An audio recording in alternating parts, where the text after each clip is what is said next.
Цивил медија. За разлика од претходниот состанок, не би можел да кажам дека денешната средба беше продуктивна. Очигледно е дека власта не е спремна во системското решение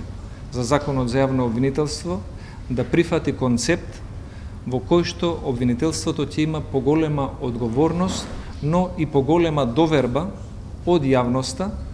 дека вистински се бори против организиран криминал и висока корупција. Гледаме дека за се спремни да разговараат, но не и за губење на политичката контрола од страна на владата врз обвинителството за организиран криминал и корупција. Последниот случај, рекет, само покажува дека обвинителката Русковска, кога станува збор за неподобни политички лица, се однесува како обвинител, а кога станува збор за Катица и некој си Кики или Фрики, се однесува како нивен адвокат. Ово обвинителство не се труди, во случајот рекет, да открие повеќе докази и податоци, туку со одолговлекувањето, изгубените телефони и годишните одмори, се труди како да сокрие повеќе докази за овој мега скандал. И сметаме дека тоа во моментов се појавува како пречка во продуктивноста на разговорите кои што ги водиме за Законот за обвинителство. Од наша страна беа предложени неколку системски решенија по однос на изборот, мандатот и структурата на обвинителството за борба против организиран криминал и висока корупција. И тие решенија не се врзуваат со личности екс официо, односно согласно законот. Бидејќи согласно законот не можете на никого да му гарантирате на која позиција ќе биде како личност. Исто беа дадени забелешки дека не се согласуваме екс официо обвинителката Катица Јанева и другите обвинители, како и сите вработени во специјалното јавно обвинителство, по сила на закон да преминат во обвинителството за борба против организиран криминал, бидејќи се сомневаме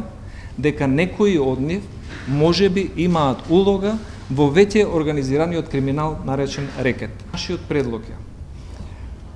изборот на човекот кој што ќе го води обвинителството за борба против организиран криминал и висока корупција да биде избор кој што освен Советот на јавни обвинители ќе вклучува и Комисијата за избор и именување во Собранието и ќе вклучува и опозицијата во предлагањето на соодветни кадри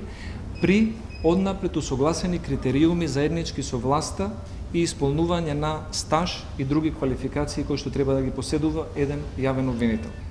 Разговаравме минатиот пат за финансирањето на јавното обвинителство и гледаме дека тоа што можеме да го постигнеме како одреден заеднички именител